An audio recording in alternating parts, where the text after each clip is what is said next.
जो मैं समझ पाया आपकी बात से, पहली बात ये कि सौराष्ट्र की कुछ सीटें, सूरत और ट्राइबल इलाकों की, जो महिसागर अरवली से शुरू होता है, तापी डांग तक आता है नीचे, वहां पर कुछ एक सीटों पे वो कंटेस्ट करते दिख रहे हैं। लेकिन उन्होंने पॉलिटिकल डिस्कोर्स में ये एक बात जोड़ दी है इस बार कि अगर आप बीजेपी के सपोर्ट में है तो ये चीज चेक करिए कि क्या आपको सिर्फ प्रधानमंत्री नरेंद्र मोदी के नाम अपील और गुजराती अस्मिता, गुजराती गौरव के नाम पर आपसे फिर से वोट मांगा जा रहा है, या जैसा जगदीश भाई ने कहा कि पहली बार जो जनता के बुनियादी मुद्दे हैं, जनता नैरेटिव सेट कर रही है कि भाई हमारे हिस्से का स्कूल कहाँ है, हमारे हिस्से की सड़क कहाँ है, या हमारे हिस्से का रोजगार कहाँ है। तो भावुक मुद्दे और भौतिक जरूरतों के मुद्दे, ये एक बात। लेकिन मैं इन सब के बीच एक अरिथमेटिक समझना चाह रहा हूँ, देवांशी आपके पास आ रहा हूँ, कि लोगों ने ये कहा कि साहब बीजेपी को अपना दुर्ग बचाने के लिए 30 से 40% के बीच, और ये 10% भी एक बड़ा मार्जिन में देके चल रहा हूँ, वोट मैनेज करने हैं, क्योंकि उनका अपोजिशन इस बार डिवाइडेड है। आम आदमी पार्टी सोशल मीडिया और नैरेटिव के वॉर में भले ही प्रमुखता से देख रही हो, पर कई लोगों ने ये सवाल पूछा है कि at the end of the day आपको पोलिंग बूथ तक अपने वोटर को ड्राइव करके ले जाना है। कोई इतना प्रचंड मोमेंटम तो नजर आ नहीं रहा है जैसा दिल्ली में रहा पहले के 2 चुनाव 3 चुनाव में, या पंजाब में रहा कि साहब लहर इतनी तगड़ी थी कि लोगों को कैंडिडेट ही नहीं पता था। तो वैसा तो नहीं हो पाया है। अभी भी चुनाव बहुत लोकलाइज्ड है, बड़े हाँ, पैमाने। जो गोपी ने कहा कि चाहे भाजपा के विधायक हो चाहे कांग्रेस के, उन्हें लोकल इश्यूज पर जवाब देना पड़ रहा है और उस एंटी इनकम्बेंसी को फिलहाल फेस करना पड़ रहा है। पर हमने कई बार देखा कि पोलिंग डे आते आते वोटरों की एक बड़ी जमात अपना गुस्सा कैंडिडेट्स पर निकाल लेती है, और उसके बाद जो भी उनकी प्रेफरेंस रहती है, चाहे वो नेशनल मुद्दा हो, चाहे स्टेट का मुद्दा हो, चाहे लहर हो, चाहे लहर खिलाफ लहर हो, उसके हिसाब से जाके बटन दबा आती है। अभ्यास वश भी कई बार दबा आती है।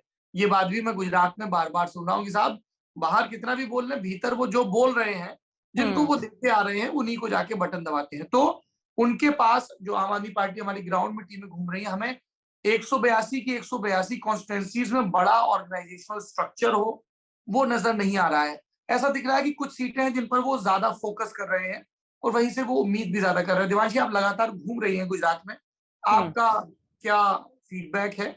जो पॉइंट्स डिस्कस हुए, जगदीश भाई ने कहे, गोपी बहन ने कहे, उस पर, और जो आपके ऑब्जर्वेशन रहे हैं इन सारे सवालों को लेकर। एक मुद्दा थोड़ा मिस हुआ। मुझे लगता है कि जो पहली बार दिख रहा है वो है भाजपा के नेताओं का सामने खड़े हो जाना। ये नहीं होता आमतौर पे, क्योंकि ये 2017 में हुआ था कुछ एक सीटों पे। 2022 में इतनी सारी, और पर्टिकुलरली मध्य गुजरात की बहुत सारी सीटें ऐसी हैं कि जहां कोई भाजपा से पहले विधायक रहा है, कोई जिला अध्यक्ष अध्यक्ष रहा है, अब वो निर्दलीय सामने खड़े हो गए हैं। तो ये जो माना जाता था कि आम आदमी पार्टी आएगी तो सिर्फ कांग्रेस के वोट कटेंगे, तो ऐसा नहीं हो रहा। आम आदमी पार्टी भी है, कांग्रेस से भी लड़ना है और खुद के नेताओं से भी लड़ना है। तो भाजपा के लिए बहुत सारी सीटों पे ये जंग थोड़ी डिफिकल्ट होती जा रही है।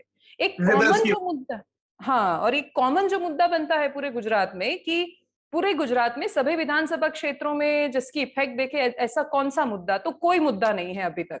नैरेटिव सबने सेट करने की कोशिश की, लेकिन किसी की दाल गल नहीं रही। यहाँ पे इमोशनल मुद्दे सब खड़े करते हैं। पीएम भी आकर कहते हैं, आज अरविंद केजरीवाल की ओर से भी आया कि भाई मेरी हत्या करने की कोशिश हो रही है। पर इन सारे मुद्दों की असर नहीं हो रही। कांग्रेस भी कुछ भी कर ले, एक जो एक मोमेंटम बनता है वो नहीं बन पाया इस बार गुजरात के चुनाव में। तो सब बताते हैं जब हम गांव में जाते हैं तो कि हम वेट करेंगे आखिरी दिन तक। तो जो वो बीच में खड़ा हुआ वोटर है वो इस बार बहुत ज्यादा है। कमिटेड वोटर्स भाजपा के तो कम हुए, लेकिन कांग्रेस के ज्यादा कम हुए हैं। कंफ्यूजन है लोगों के दिमाग में। बहुत सारे विधायक ऐसे हैं, जो गोपीबेन बता रही थी अभी, कि चले गए छोड़ छोड़कर पार्टी। अब वहां की जनता ने तो वोट दिया था कांग्रेस को। तो कांग्रेस बहुत सारी सीटें ऐसी है जहां विधायकों पे डिपेंडेंट है, कि अगर उनका वहां पे कंटेस्टेंट बहुत अच्छा है, उम्मीदवार अच्छा है, तो वो लोग आसानी से जीत सकते हैं। जी। लेकिन वहां भाजपा ने कुछ एक सीटों पे पर्टिकुलरली फोकस किया है, कि जो बहुत ज्यादा उठने वाली आवाज है। तो आप दक्षिण गुजरात में अनंत पटेल ले लीजिए, यहाँ पूर्वी इलाकों में दाहोद में गरबाड़ा सीट से एक चंद्रिका बेन आती है, वडगांव से जिग्नेश मेवाणी आते हैं। तो इन सारी सीटों पर फोकस है उनका, कि ये लोग तो नहीं ही जीत कर जाने चाहिए। तो फोर्स भी लगा रखा है बहुत अच्छा। तो हर एक सीट पे हम जब जाते हैं, जिला बदलता है तो मुद्दे बदल जाते हैं, लोगों की बातें बदल जाती है। तो एक कॉमन समझ में नहीं आ रहा कि अब जोन के हिसाब से अलग अलग वहां पे समीकरण बनते जा रहे हैं, और भाजपा के लिए इतनी बड़ी चुनौती कभी नहीं रही कि जब उनके खुद के नेता सामने हो जाए और निर्दलीय चुनाव में खड़े हो जाए। क्या ये 2017 से भी बड़ी चुनौती है, क्योंकि तब हमें एक मोमेंटम नजर आ रहा था, और तब खास तौर पर मैं सौराष्ट्र के इलाकों में घूमा था। पाटीदार अनामत आंदोलन प्लस अल्पेश ठाकुर प्लस जिग्नेश मेवानी, तो एक सोशल बेस के हिसाब से भी कॉम्बिनेशन बिल्ड करने की कोशिश की गई थी। माधव सिंह सोलंकी के राज से जो परंपरागत रूप से पाटीदार वोट केशुभाई पटेल की शक्ल देख के शुरुआत में, और उसके बाद हिंदुत्व के नाम पर बीजेपी के साथ अलाइन रहा, और लॉ एंड ऑर्डर के नाम पर भी, क्योंकि वही पाटीदार जब अहमदाबाद और सूरत में आता है तो उसकी सबसे बड़ी चिंता जो वो बार बार हमें कही गई बातचीत में, वो लॉ एंड ऑर्डर रही कि साहब धंधा सरस चलता रहे, इसके लिए जरूरी है कि माहौल ठीक रहे। तो ये अलग अलग फैक्टर्स रहे, प्लस उसमें फिर ठाकुर वोट जोड़ा गया अल्पेश के नेतृत्व में और जिग्नेश के नेतृत्व में दलित, और एक नए सिरे से 2017 में व्याख्या देने की, फॉर्मूला देने की कोशिश की, जिसने बहुत तगड़ी चुनौती भी दी।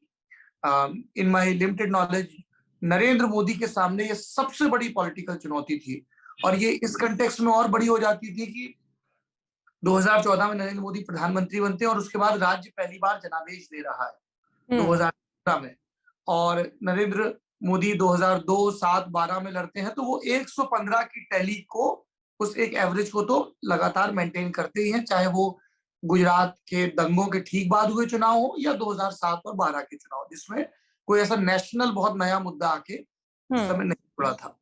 और तब भी जब 2016 में हमने 2014 में देखा कि सारी की सारी लोकसभा सीटें बीजेपी जीतती है, जब उस रिजल्ट को रखते हैं और 2017 के रिजल्ट को रखते हैं तो बहुत फर्क दिखता है। एग्जैक्टली। तो 2022 में आपको कुछ इस तरीके के स्वीपिंग इश्यूज दिख रहे हैं जो बहुत बड़े पैमाने पर अक्रॉस द कॉन्स्टिट्यूएंसी इम्पैक्ट कर रहे हैं चुनाव को? हाँ, तो एक पूरा एक जातिवादी माहौल बना हुआ था वहां पे, पाटीदार, ओबीसी, दलित सब सरकार के सामने थे। अगर इन सारे मुद्दों के बावजूद अगर आपको लड़ना है तो एक क्रांति वाला माहौल चाहिए, कि क्रांति जनता लाना चाहती है, जनता खुद चाहती है कि हम कुछ परिवर्तन कर दे, जो आम आदमी पार्टी ने कोशिश की बनाने की, वो बन नहीं पाया। इसलिए बन नहीं पाया क्योंकि गुजरात में क्रांति आसानी से नहीं होती, वहां लोग बहुत बिजी रहते हैं, उनको अपना बिजनेस भी चलाना है, उनको बहुत ज्यादा फर्क नहीं पड़ता। आप जो बता रहे थे कि अपने हिस्से की शिक्षा, अपने हिस्से की सड़क, तो लोग कॉम्प्रोमाइज कर लेते हैं। घर पे पानी नहीं आ रहा, गंदा पानी आ रहा है, ठीक है तो हम आरओ लगा देंगे। सड़क अच्छी नहीं है तो ठीक है हम कहीं और से चले जाएंगे। इसमें शिक्षा अच्छी नहीं है तो हम प्राइवेट में चले जाएंगे। तो लोग एक रास्ता ढूंढ लेते हैं, बहुत आसानी से शिफ्ट हो जाते हैं। तो उनके लिए शिक्षा और स्वास्थ्य का बुनियादी मुद्दा बनाना और उस मुद्दे के आधार पर इलेक्शन लड़ना, वो गुजरात में आसान नहीं होता। तो आम आदमी पार्टी ने कोशिश बहुत की, लेकिन वो क्रांति वाली भावना नहीं जगा पाए। जगाई किन लोगों के बीच में? तो आदिवासी इलाकों में वहां दिख रहा है, क्योंकि आदिवासी के बच्चे अब बहुत समय के बाद वो शहरों में आए, तो उनको समझ में आया कि मेरे हिस्से में तो बहुत कुछ आना चाहिए था, आया नहीं अब तक, कौन देगा? तो उनको होप के तौर पे आम आदमी पार्टी दिखाई दी, पर वो बहुत सीमित है। शहरों में चुनाव होता है, हार जीत वहीं तय हो जाती है, और जितनी कॉरपोरेशन की ऑलमोस्ट 50 जितनी सीटें हैं, तो उसमें से तो ऑलमोस्ट 40 से ज्यादा भाजपा ले जाती है, तो वहां उनको ज्यादा प्रॉब्लम नहीं पड़ती। अब जो गांव के देहाती इलाके हैं, वहां से उनको कैलकुलेशन ठीक करना है। 17 में इतना बड़ा आंदोलन था, सूरत की सारी सीटें भाजपा लेकर गई, क्योंकि सूरत शहरी इलाका है, शहरी इलाकों में आप इन मुद्दों पे नहीं लड़ सकते। इस बार चुनौती सूरत से है, सूरत से उनकी सीट कम हो सकती है, लेकिन सौराष्ट्र में वो कवर कर लेंगे, क्योंकि सौराष्ट्र में जो कांग्रेस ने माहौल बनाया था वो इस बार उतना जम नहीं रहा। अगर हम सीट के हिसाब से देखेंगे तो समझ में आएगा कि आम आदमी पार्टी ज्यादातर सौराष्ट्र में तो कांग्रेस के वोट काट रही है। बहुत सारी सीटें ऐसी है जहां भाजपा पे असर पड़ेगा, लेकिन सौराष्ट्र के जो ग्रामीण इलाके हैं वहां से वो लोग कवर कर लेंगे। जूनागढ़ में पहले उनके पूरे जिले में से सिर्फ एक ही सीट आई थी, अमरेली में 0 थी, गिर सोमनाथ जिले में 0 थी, तो जहां जहां वो उनको डक मिला था वहां से वो लोग कवर कर रहे हैं इस बार।